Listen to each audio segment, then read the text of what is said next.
Bonjour à tous, bonjour à toutes. Merci de nous rejoindre pour ce webinaire. Alors aujourd'hui, nous allons parler de l'omnicanalité, comment allier l'expérience client physique et e-commerce. Donc pour ce faire, je serai accompagné de Cépidé, du groupe Atoll les opticiens. Juste avant, je vous rappelle de ne pas hésiter à poser vos questions directement dans la rubrique questions à côté du chat. Donc n'hésitez pas, on répondra à la plupart des questions à la fin du webinaire. En tout cas, merci à tous et à toutes de nous avoir rejoints. Bonjour Cépidé. Bonjour Thomas, bonjour à tous. Bonjour. Alors, est-ce que tu peux te présenter, s'il te plaît? Alors, donc, je suis Cépidé, je suis en charge donc, du digital chez Atoll les opticiens depuis fin 2017. Très bien. Et donc, pour ma part, je suis donc Thomas Follet, je suis en charge du développement commercial de Magento pour la France.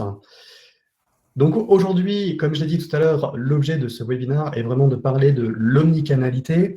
Alors, pour parler d'omnicanalité, un rapide finalement rappel de qu'est-ce que l'omnicanalité. On sait tous, je pense qu'on connaît tous en tant que e-commerçant, retailer, ce qu'est le multicanal, donc le fait de pouvoir distribuer des produits, des services ou de la communication depuis différents canaux. Et l'omnicanalité est vraiment l'étape supplémentaire, c'est le fait d'allier tous ces canaux, de combiner tous ces canaux pour créer finalement une expérience utilisateur, une expérience cliente sans couture et pouvoir justement profiter un peu de la richesse des données que vous avez auprès de vos clients consommateurs pour leur apporter toujours plus de personnalisation, de contenu, de produits adaptés à leur consommation, à leurs attentes. Donc, quelques exemples aujourd'hui d'application de ce qu'amène finalement l'omnicanalité. On le voit de plus en plus, hein, vraiment entre le monde du physique et le monde du e-commerce. On voit en ce moment beaucoup de web to store, de click and collect, le drive. Alors, surtout en ce moment, avec la période de confinement, le drive explose, ou la réservation, donc la e-réservation en magasin. Donc, tous ces éléments-là vous permettent, vous, en tant que e-commerçant ou commerçant, d'apporter toujours des services supplémentaires, des services complémentaires à vos consommateurs. Donc, dans cette approche-là, dans cet objectif-là, aujourd'hui, Adobe est en capacité d'accompagner bon nombre de e-commerçants sur la mise à disposition d'outils et de services pour justement toujours apporter une expérience la plus optimale possible, comprendre et réussir finalement à analyser quelle est l'audience que vous avez au travers de votre plateforme e-commerce, mais également bénéficier des statistiques, des informations que vous avez sur vos différents canaux, fusionner un petit peu toutes ces données, les collecter et surtout les exploiter pour toujours enrichir l'expérience utilisateur. Donc, dans ce contexte-là, et aujourd'hui, on parlera davantage de ce dernier pilier, donc dans l'offre Adobe Experience Cloud, nous allons beaucoup parler aujourd'hui de la plateforme Adobe Commerce Cloud, donc Magento, la solution de Magento qui est derrière cette rubrique-là, avec également donc, la plateforme Magento sur la plateforme e-commerce, les outils Magento BI ou Magento Order Management pour la gestion de commandes de bout en bout. Mais à côté de ça, vous allez également retrouver des produits vous permettant de justement récolter toutes les données que vous avez depuis vos différents canaux, les exploiter, les analyser et pouvoir les utiliser pour faire du ciblage et de la personnalisation. Donc, dans ce contexte, généralement, sur un projet omnicanal, ou du moins e-commerce, vraiment focus e-commerce, on va commencer par mettre en place une brique e-commerce avec la plateforme Magento Commerce. Et une fois qu'on a cette plateforme qui est performante et opérationnelle, on va pouvoir mettre en place des outils d'analyse comme Adobe Analytics pour comprendre un petit peu et nous permettre d'analyser un petit peu l'audience que vous avez au travers de votre plateforme et commencer finalement à tirer un petit peu des grands traits, des grandes personnalités ou détecter des centres d'intérêt sur vos différents consommateurs. Et une fois qu'on a pu récolter toutes ces informations, on va pouvoir finalement les exploiter avec des outils comme Target ou Experience Manager pour pouvoir pousser du contenu personnalisé, cibler de la communication, faire de la recommandation de produits. Donc tous ces éléments-là sont des outils qui sont complètement complémentaires dans une approche omnicanal. Donc, voilà, donc c'était vraiment le petit pendant un petit peu de comment Adobe peut vous accompagner sur cette approche, mais partons tout de suite finalement sur le cas de Atoll les opticiens. Donc Cepidé, est-ce que dans un premier temps, tu peux nous rappeler un petit peu qui est Atoll?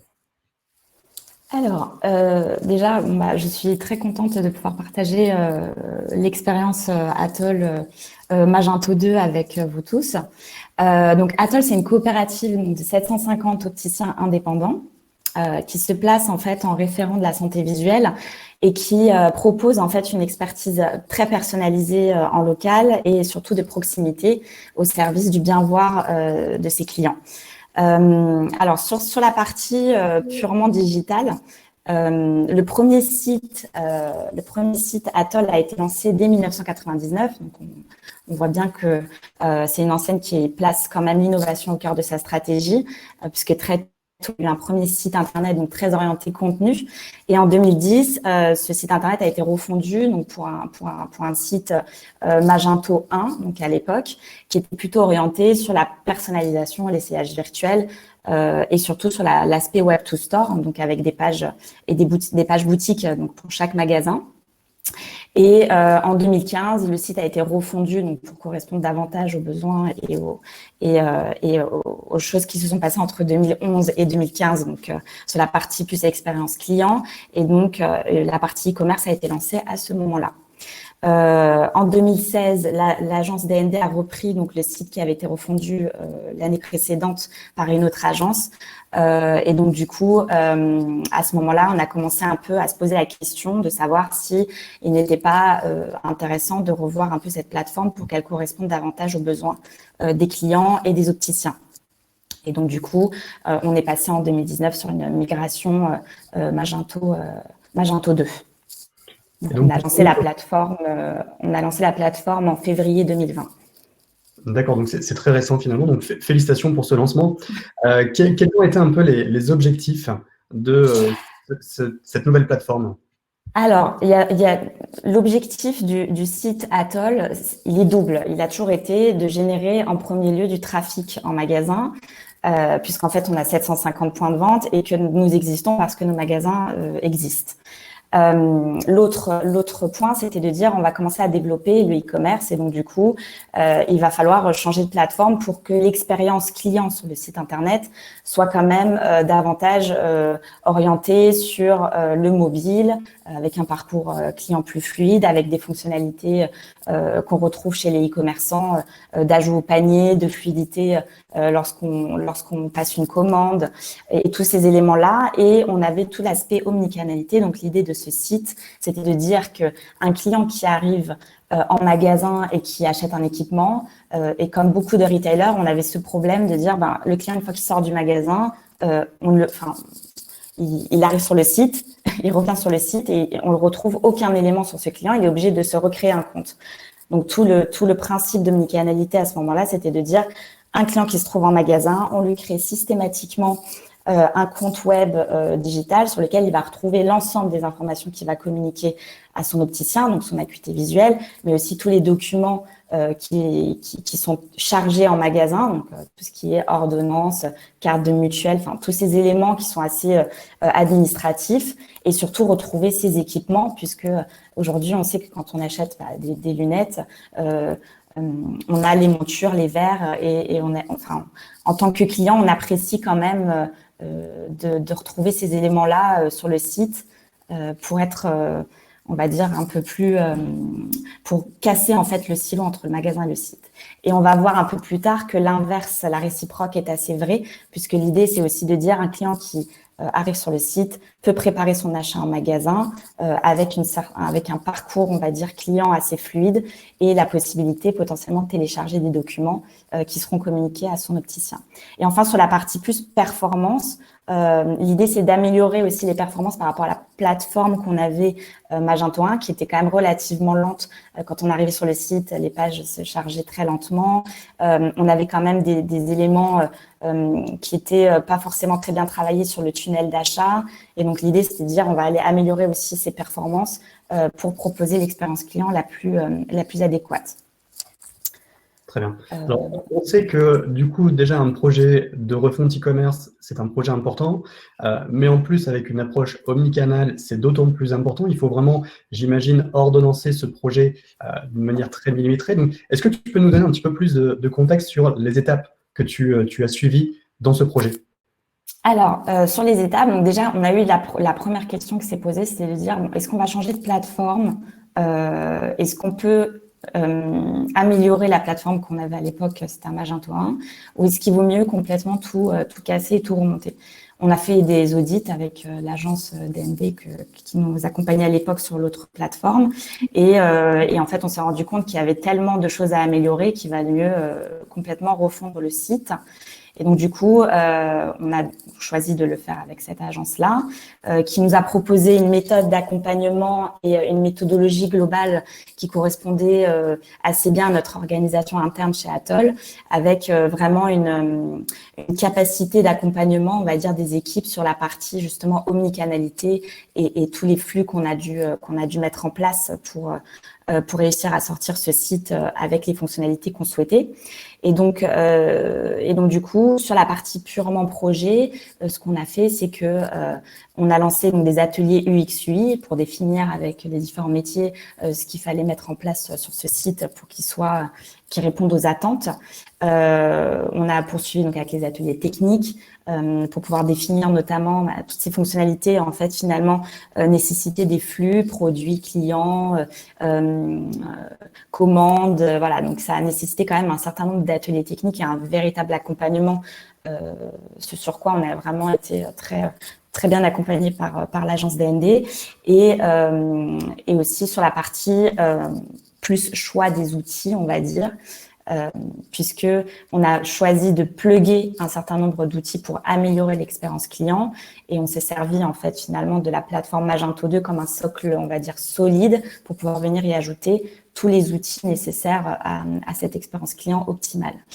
S'en est suivi du coup la phase de développement à la fois du côté de l'agence et du côté des équipes Atoll pour mettre en place l'ensemble des fonctionnalités et des flux. Et en fait, un élément qui est très important, je pense, enfin, en tout cas, que j'ai trouvé très important, c'est la partie conduite du changement, puisqu'en fait, on est passé d'un fonctionnement qui était très, on va pousser des fichiers d'import, des choses assez statiques en back-office pour pouvoir afficher ces fonctionnalités. Finalement, on est passé sur des choses un peu que les équipes n'avaient pas l'habitude de gérer, c'est-à-dire tout ce qui est flux en API. Donc, du coup, ça a nécessité quand même un gros travail de conduite du changement et un gros travail d'accompagnement des équipes en interne. Voilà. Et donc, on a aussi choisi cette agence pour son expertise Magento, puisque l'idée était de dire, vu que Magento, c'est quand même une plateforme qu'on va aller personnaliser, faudrait quand même avoir une agence qui s'y connaît suffisamment pour nous accompagner sur le sujet. Très bien. Alors, c'est vrai qu'on le rappelle peut-être pas suffisamment, mais déjà pour les clés finalement de succès d'un projet, finalement, on peut les résumer, synthétiser finalement en trois piliers. Le fait de choisir la bonne agence, avoir la bonne méthodologie, le bon mode d'accompagnement et également le choix de la plateforme. Donc, une fois qu'on a bien mis en place ces trois piliers, généralement, on va plutôt sur la bonne réalisation d'un projet. Donc, c'est effectivement très intéressant de voir que c'est des éléments que vous avez fortement considérés au début du projet et durant toutes les phases de réalisation de votre projet. Donc, merci en tout cas de rappeler cet élément-là. Alors du coup, cette refonte un petit peu e-commerce, hein, donc avec Magento 2, qu'est-ce que ça a amené au niveau de l'expérience utilisateur, au niveau de vos consommateurs? Alors, ce qu'on avait défini dès les ateliers, on va dire UX/UI, c'est un certain nombre de fonctionnalités qui étaient nécessaires et qui étaient requis pour être dans cette logique justement d'omnicanalité. Et donc du coup, dans ces grandes fonctionnalités, on retrouve donc le compte client avec le carnet de vue digitalisé qui permet aujourd'hui à un client de venir sur le site, finalement de préparer son achat. Donc aujourd'hui, on retrouve un certain nombre d'éléments sur le site. On arrive, on voit donc un référentiel, on a 5000 produits sur le site internet. Le client peut, par exemple, essayer ces montures sur le site, les ajouter en wishlist et les partager à son opticien. Il peut aussi se créer un compte client et préparer justement son arrivée en magasin en ajoutant un certain nombre de documents qui sont des choses assez administratives et pour lesquelles en fait on peut très largement anticiper finalement la visite en magasin pour que l'opticien, une fois que le client arrive en magasin, puisse vraiment gérer son client avec, gérer les besoins de son client plutôt que de gérer l'administratif. Donc, on retrouve l'ensemble de ces éléments-là dans ce compte client omnicanal. Et ensuite, toute la partie plus e-commerce a aussi été très travaillée puisqu'on a des fiches produits typiquement qui sont pas les mêmes sur la partie lentilles que sur la partie solaire, parce que sur le site Atoll, on vend des lunettes de soleil et des lentilles. On a aussi, donc c'est ce que je disais, toute la partie essayage virtuel qui a été développée pour pouvoir justement permettre au client de préparer son achat. Toute la partie aussi store locator, parce que quand on a 750 points de vente et que le client il finalise son achat en magasin, il faut proposer un store locator avec tous les éléments d'information sur le magasin, comment se rendre en magasin, sur tous les avis clients aussi qu'on partage sur les pages magasins. Et puis ensuite, une dernière brique qui est, on va dire, très importante, c'est de proposer en fait un certain nombre de contenus à nos clients, puisqu'au-delà des produits en soi, Atoll, c'est quand même une enseigne qui accompagne les clients dans cette logique de bien voir. Et donc, l'idée était aussi de proposer des contenus experts qu'on a beaucoup orientés. On a été accompagné sur le sujet par une agence spécialisée en SEO avec des contenus experts adaptés pour le référencement naturel et pour améliorer notre positionnement sur Google notamment. D'accord. Alors, je vois bien effectivement toutes les nouvelles fonctionnalités. Donc, pour mettre en place un enrichissement de l'expérience de vos utilisateurs, je voudrais rapidement faire un petit retour en arrière sur les raisons finalement qui vous ont poussé à cette refonte Magento 1, Magento 2. Alors, si on reprend un petit peu l'historique, donc on était en effet sur un Magento 1. Et en fait, quand on a commencé à réfléchir à basculer sur une nouvelle plateforme parce qu'on avait besoin de nouvelles fonctionnalités, on s'est posé, je pense comme beaucoup de personnes, je pense, qui nous écoutent, on s'est posé la question, alors je reviens à la slide précédente, on s'est posé la question de savoir est-ce qu'on va continuer sur de l'open source ou est-ce qu'on va passer sur du SaaS? Donc ça, c'est une question, je pense, que toutes les enseignes se posent à un moment donné. Et en fait, on avait tellement de spécificités, de développement spécifique dû au fait qu'on voulait personnaliser un maximum la plateforme, on s'est tout de suite dit, OK, on va rester sur de l'open source.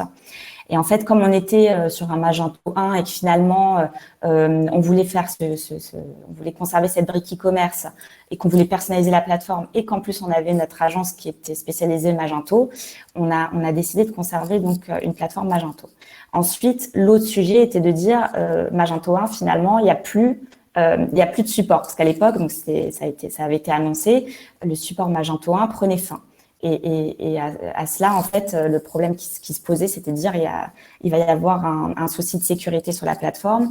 Et donc, du coup, nous étant en plus opticiens et faisant transiter de la donnée de santé sur le site, on s'est rapidement dit, OK, la sécurité, c'est très important. Donc, on va basculer sur un Magento 2. Donc, ça, c'est vraiment, pour le coup, c'est l'histoire et c'est ce qui nous a amené vers cette nouvelle plateforme Magento 2. D'accord. Alors, c'est vrai que du coup, je le rappelle très rapidement, Magento 1, donc la plateforme qui maintenant a à peu près 15 ans d'existence, la fin de support est annoncée donc pour le 20 juin. Donc, rassurez-vous, si vous êtes e-commerçant ayant Magento 1, votre plateforme continuera à tourner. C'est juste qu'elle ne sera plus suivie en termes de patch correctifs applicatifs, donc fournis par Magento. Donc, il faudra faire attention à ces éléments justement de sécurité que Cepide donc a considéré dans ce projet de refonte finalement. Donc, merci en tout cas pour ce rappel et ce contexte un petit peu Magento 1, Magento 2. Maintenant, je pense qu'il y a beaucoup de monde qui nous suit aujourd'hui et qui aimerait justement avoir des résultats. Qu'est-ce que ça a donné, qu'est-ce que ça donne en tout cas aujourd'hui votre nouvelle plateforme?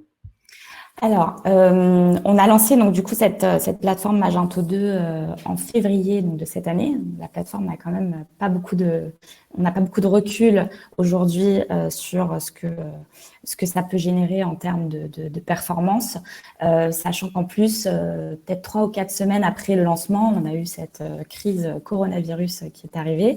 Et donc du coup, on a été obligé de s'adapter. Et je pense qu'on est quand même tous dans le même cas de figure. Toutes les personnes qui nous suivent sur ce webinaire ont dû voir leur activité digitale augmenter en flèche. Et donc, du coup, sur ce sujet-là, on a dû s'adapter et on a mis en place notamment un certain nombre de nouvelles choses pour pouvoir rester en contact avec nos clients, à la fois sur les réseaux sociaux, sur le site. On a aussi eu un numéro vert. Typiquement, sur le site, on a développé, on a rapidement passé en ligne le chatbot pour pouvoir répondre à nos clients. On a poussé beaucoup de contenu qui était à destination finalement des clients qui se retrouvent tous en télétravail et donc du coup qui ont besoin de conseils sur la protection lumière bleue ou des choses comme ça. On a aussi beaucoup travaillé toute la partie échange entre les opticiens ou même Atoll, le siège, et les clients à travers un certain nombre de leviers qu'on a développés très rapidement pour pouvoir justement s'adapter à cette crise.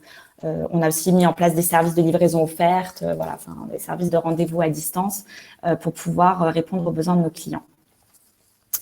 Je vais passer sur la partie plutôt chiffres. Du coup, juste pour vous expliquer rapidement, en gros, comme on a eu la plateforme qui a été lancée quelques semaines avant la crise Covid, comme on n'a pas vraiment de recul, on va dire, sur une période entre guillemets normale, on peut juste là avec ces quelques chiffres voir que l'activité digitale a quand même explosé en quelques semaines puisqu'on a un nombre de visiteurs qui est beaucoup plus important. On a forcément effectué quelques ventes e-commerce pour pouvoir dépanner nos clients de lentilles et de solaire. Et aussi, on a mis en place donc un formulaire de prise de rendez-vous qu'on a adapté pour pouvoir justement gérer les demandes clients.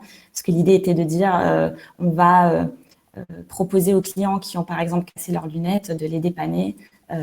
Et donc, du coup, ces demandes-là sont poussées aux opticiens quotidiennement. Et sur la partie justement création de compte, on a vite vu que la bascule sur la nouvelle plateforme a porté ses fruits puisqu'on a quand même multiplié par 8 la création de comptes clients. Et au moins la moitié de ces comptes, finalement, les clients ont inséré des documents. Donc, du coup, on voit quand même que cette fonctionnalité, finalement, d'insertion d'ordonnance et de carte de mutuelle est bienvenue, en tout cas pour les consos. D'accord. Et donc, justement, au niveau de l'impact de la crise, qu'est-ce que ça implique aujourd'hui, le confinement et la situation avec le Covid-19, par rapport à toute votre roadmap que vous aviez en place finalement? Est-ce qu'il y a des implications assez fortes? En fait, ça nous a conforté. Ce qui s'est passé, c'est que la crise nous a un peu conforté dans ce qu'on avait prévu de déployer sur l'année. Donc ça, c'est quand même assez. On s'est dit bon, on était dans le bon, on avait pris le bon chemin. Simplement, au vu du contexte, on a dû accélérer toute la roadmap, tout le déploiement de la roadmap et proposer des solutions là sur les semaines à venir et des solutions qu'on va lancer aussi juste avant la fin du confinement. Par exemple, la prise de rendez-vous en ligne qui aujourd'hui se traduit par un formulaire assez simple avec un envoi aux opticiens des informations sur le client et du besoin du client. On va basculer rapidement sur un outil de prise de rendez-vous qui va permettre de gérer, par exemple, le flux des clients en magasin et s'assurer que l'opticien est disponible sur la tranche horaire que le client souhaite pour son rendez-vous.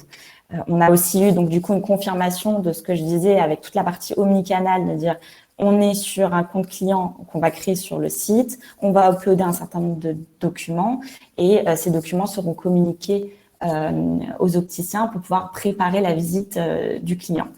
Et puis après, toute la partie qu'on va développer un peu plus, donc tout ce qui est e-réservation avec la remontée des stocks magasins pour pouvoir permettre au client de s'assurer que son produit est bien disponible dans son magasin. D'accord. Donc ça, c'était vraiment sur la roadmap finalement qui était prête et sur laquelle il y a eu cet impact de confinement. Et donc, quelles sont un peu les prochaines étapes? Parce que j'imagine que là où vous avez pu accélérer certaines choses, donc certaines fonctionnalités ou certains outils ou services finalement avec cette situation de crise finalement, qu'est-ce qui vous reste à faire? Quelles sont les prochaines étapes? Alors, sur les prochaines étapes, il y a quand même, bon, on a bien avancé ces derniers mois, mais on a quand même pas mal de nouvelles choses qu'on voudrait pousser sur la plateforme. On va continuer cette démarche, on va dire, omnicanal, en essayant de personnaliser un peu plus le parcours du client, avec des évolutions du compte client qui vont permettre notamment de pousser des contenus à chaque internaute lié à sa problématique. Donc l'idée, c'est de dire, on va aller pousser un contenu sur la presbytie à un client qui est presbyte. Un client qui est venu chercher des lentilles, on va aller lui pousser des contenus sur les lentilles et des offres commerciales qui vont avec. On est aussi un peu plus sur le développement de tout ce qui est préparation de la visite en magasin sur le site. Donc, justement, avec la prise de rendez-vous en ligne et tout le parcours qui sera optimisé justement pour que chaque client puisse préparer tout ce qu'il est possible de préparer en amont de sa visite en magasin pour pouvoir se rendre en point de vente et vraiment aller, on va dire, droit au but et ne pas perdre de temps sur certains points qu'on peut préparer sur le site directement. On va développer aussi beaucoup les services, donc avec de l'abonnement et par exemple, ce que je disais tout à l'heure, toute la partie e-réservation.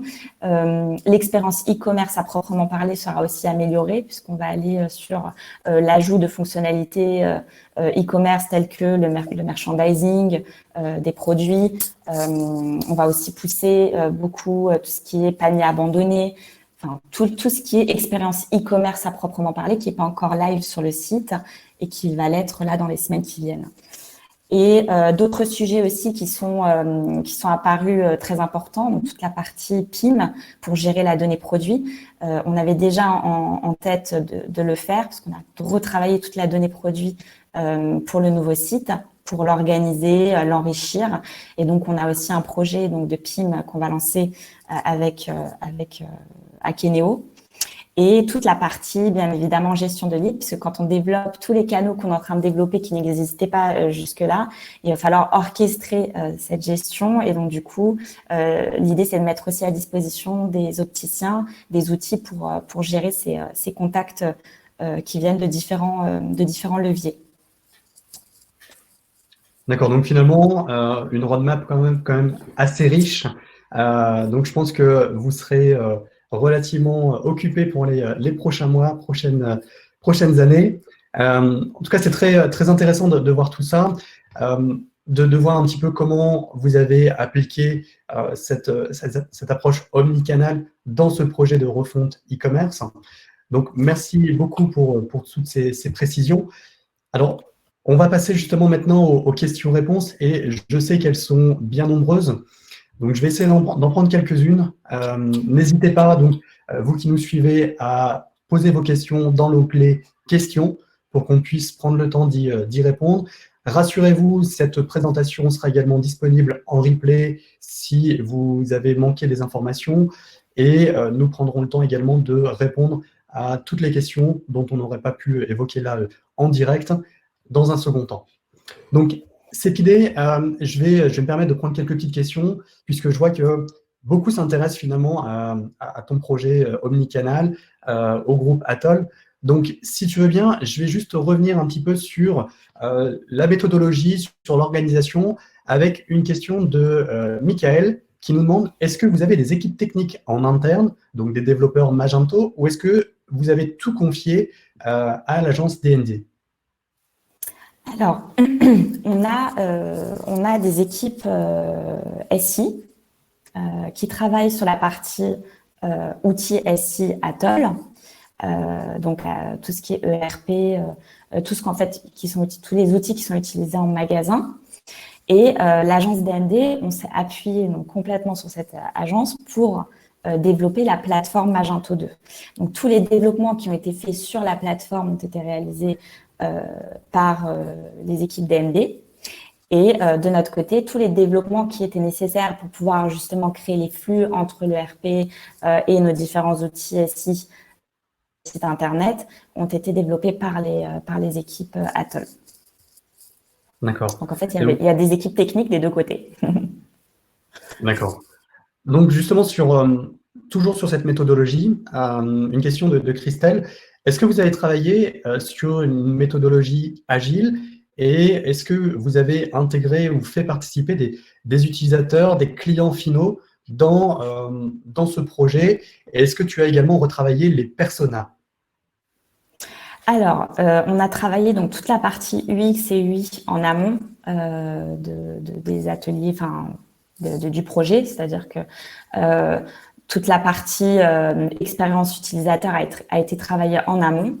Et en effet, on a aussi des outils qui viennent s'ajouter. Alors, on a des outils d'A/B test et des choses comme ça qui nous permettent de voir comment réagissent nos clients sur le site. Je ne me rappelle plus de la deuxième partie de la question. Alors, pas de problème. La question était justement, est-ce que donc tu as intégré des utilisateurs finaux dans cette méthodologie en retravaillant aussi les user stories ou retravailler les personas? Alors, on a travaillé les personas, mais on n'a pas intégré, on n'a pas fait tester la plateforme par des utilisateurs finaux avant le lancement. Par contre, justement, on est venu ajouter ces outils pour venir, par exemple, voir si le parcours du client est fluide et s'il n'y a pas d'irritant, on va dire, sur tout le parcours, à la fois e-commerce, à la fois web to store. Donc, on a des outils, mais on n'a pas fait un travail de test utilisateur en amont. D'accord. On s'est appuyé en fait complètement sur l'agence DND, sur la partie UX et UI. Et comme c'est une agence qui est vraiment spécialisée en e-commerce, on s'est appuyé sur quelqu'un qui a géré cette partie-là pour nous. Ok, très bien. Alors, une question plutôt un peu plus technique finalement de Virginie. Au niveau du cloud, qu'est-ce que vous avez choisi comme solution? Est-ce que vous êtes parti justement sur la solution Magento Cloud? Est-ce que vous avez souhaité héberger votre propre plateforme Magento? Alors, nous, on a un sujet un peu particulier qui est lié à notre métier d'opticien. Nos données, en fait, finalement, ne peuvent pas être hébergées on ne peut pas les héberger sur le cloud Magento parce que on a justement cet aspect données de santé. Donc, on est parti vraiment sur un hébergement données de santé. D'accord.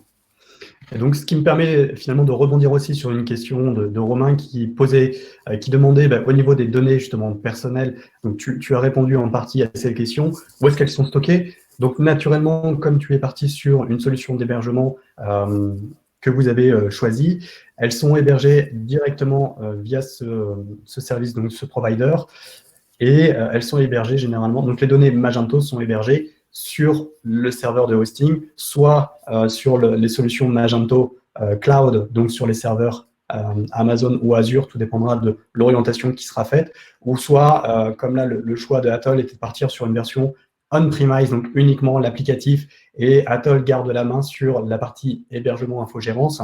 Donc, toutes les données sont hébergées sur leur hébergeur. Très bien, donc je vais reprendre du coup une autre question. Plutôt maintenant, on va s'orienter sur les fonctionnalités, sur les attentes des utilisateurs finaux. Une question de Nicolas qui te demande finalement pourquoi vous ne proposez pas de la vente d'équipements optiques en ligne? Alors, c'est quelque chose qu'on va proposer, qui fait partie de la roadmap, mais pour laquelle on n'a pas encore de date. On va, en tout cas dans les jours qui viennent, proposer à minima les équipements simples, qui sont des lunettes loupe et les lunettes anti-lumière bleue à la vue. Donc ça, c'est quelque chose qu'on va proposer là dans les jours qui viennent. Et sur la partie plus équipement optique, avec le choix des verres côté gauche et côté droit, par exemple, ça va arriver dans quelques mois. Simplement, aujourd'hui, on a quand même misé tout sur la partie carnet de vue, compte client omnicanal, qui était quand même une grosse brique de développement spécifique qui nécessitait un énorme travail à la fois du côté de l'agence, mais aussi du côté d'Atoll. Et donc, du coup, on a en effet priorisé la brique omnicanalité à la brique e-commerce pure sur cette partie-là, en tout cas. D'accord. Alors, toujours dans les services apportés aux utilisateurs, tu as parlé tout à l'heure d'essayage virtuel. Est-ce que c'est quelque chose que vous utilisez toujours? Et si oui, est-ce que tu penses que cette fonctionnalité, ce service, apporte un réel intérêt et amène éventuellement une application, un drive to store, ou est-ce que c'est plutôt un gadget un peu sympa pour les utilisateurs? L'essayage virtuel, on l'a conservé, il existait sur l'ancienne plateforme. On l'a gardé sur la nouvelle parce qu'en fait, toute la logique du parcours client, c'est que le client, quand il arrive sur le site, on va lui proposer un certain nombre de montures et tout le principe, c'est de dire le client, il va essayer ces montures en essayage virtuel, il va pouvoir les pousser sur sa wishlist et les communications d'opticien. Et là, ça prend encore plus, je trouve, du sens, puisqu'on est parti pour, post-confinement, essayer de faire un maximum de choses à distance. Et donc, ça fait partie des services qui sont, pour moi, un basique qu'il faut conserver. De pouvoir dire je vais prédéfinir un certain nombre de montures qui me plaisent et pouvoir les essayer en ligne. Donc, je pense quand même qu'au vu des résultats que nous avons aujourd'hui de l'essayage virtuel sur le site, c'est une fonctionnalité que les clients veulent garder. Donc, je ne pense pas que ce soit gadget. Un réel intérêt, effectivement. Justement, au niveau de ces outils donc, et ces fonctionnalités, la réservation, du rendez-vous en magasin, de l'essayage virtuel, est-ce que c'est des outils que vous avez développés vous-même en interne ou est-ce que vous vous appuyez sur des solutions un peu tierces du marché? Alors, sur les outils prise de rendez-vous, par exemple, typiquement, on s'appuie sur un outil du marché qu'on vient plugger sur le site. De la même manière que l'essayage virtuel, c'est un outil qui est plugué sur le site. On va juste soit intégrer l'outil en iframe quand c'est possible, soit basculer le client vers une plateforme spécifique qui permet en fait par exemple, typiquement la prise de rendez-vous. C'est ce qu'on va faire, on vient plugger un outil sur le site. Donc, l'idée était de dire que la plateforme Magento 2, on en fait un socle très solide, on va dire, d'un point de vue développement et fonctionnalité e-commerce. Et on vient y plugger des outils extérieurs pour pouvoir parfaire ce parcours client et le personnaliser pour notre activité d'opticien. D'accord. Alors justement sur les rendez-vous en magasin, donc cette fonctionnalité, j'imagine qu'aujourd'hui, malheureusement, c'est pas une fonctionnalité qui est fortement utilisée au vu du confinement. Maintenant, est-ce que, une question justement de Christelle, est-ce qu'après cette crise du coronavirus et cette période de déconfinement, est-ce que c'est quelque chose que vous allez vraiment remettre en avant, cette prise de rendez-vous en magasin? Alors aujourd'hui, il existe déjà cette prise de rendez-vous. On a juste modifié le formulaire de manière à ce que les motifs de demande des internautes soient en lien avec ce qui se passe actuellement. Typiquement sur les demandes de prise de rendez-vous qu'on a aujourd'hui, sur ce formulaire, on propose aux clients de sélectionner la partie lunettes cassées, casser mes lunettes, comment vous pouvez faire pour m'accompagner. Et demain, c'est de modifier ce formulaire et d'avoir un véritable outil qui va être plugué aux agendas de nos opticiens, qui va permettre de choisir donc un motif de prise de rendez-vous avec l'opticien et qui va venir afficher les disponibilités de chaque opticien.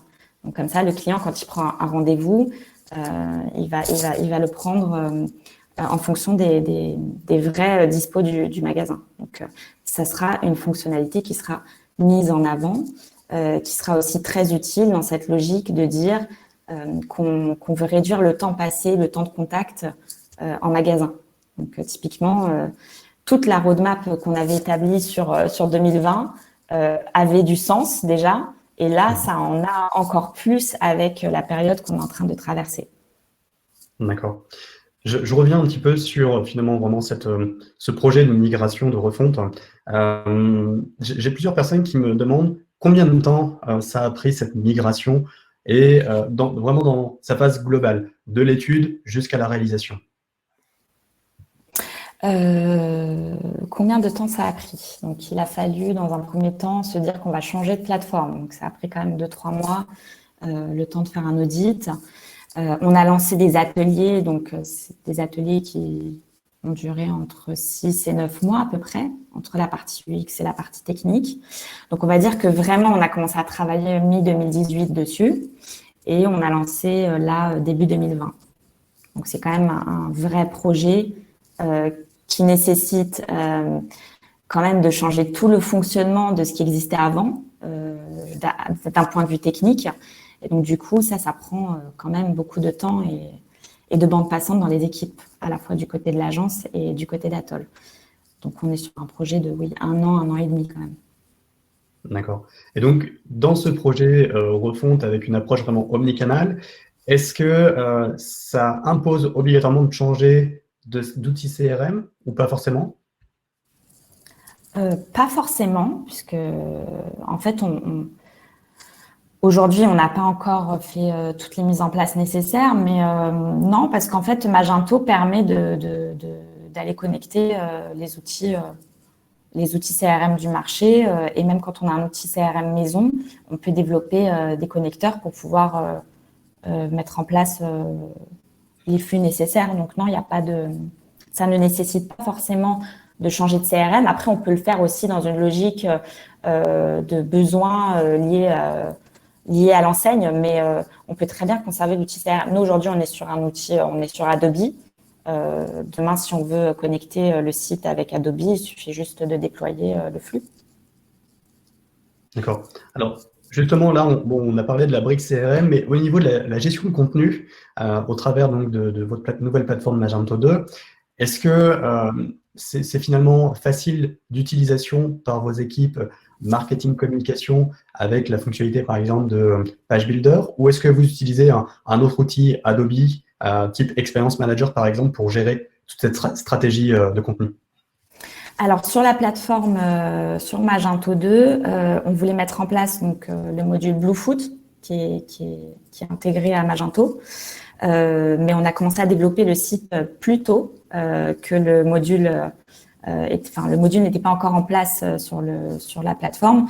Donc, du coup, on s'est retrouvé, on va dire, entre guillemets, un petit peu. L'outil de gestion de contenu n'est pas totalement, en tout cas sur la partie Magento pure, n'est pas forcément adapté.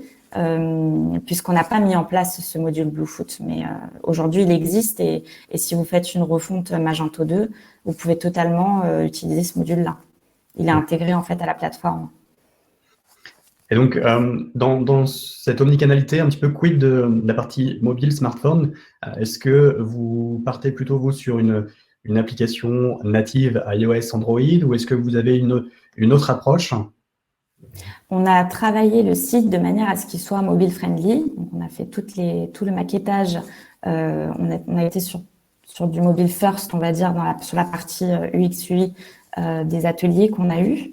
On a choisi de ne pas avoir une application parce que c'était pas. À ce moment-là, on s'est posé la question et on a choisi de ne pas en avoir.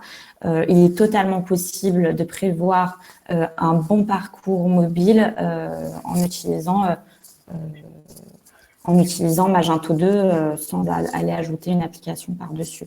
On n'avait pas ce besoin d'appli. D'accord. Très bien. Bah, écoute, merci beaucoup, Cépidé, pour toutes ces informations. Alors, je sais qu'on a encore quelques questions dans le chat, dans l'onglet questions. On essaiera donc là d'apporter les réponses au plus vite directement en ligne. Malheureusement, nous sommes contraints par le temps. Donc, merci beaucoup. Un petit mot pour la fin, Cépidé? Un petit mot pour la fin. Merci à tous d'avoir participé à ce webinaire. J'espère que vous n'êtes pas impactés personnellement par la crise Covid et que vous allez tous très bien.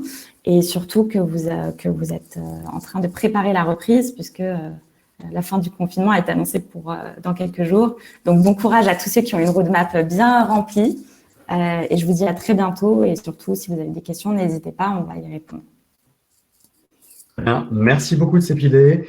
Merci à tous de nous avoir suivis. Et je vous dis donc à la prochaine fois pour un nouveau témoignage. Merci. Bonne journée, au revoir.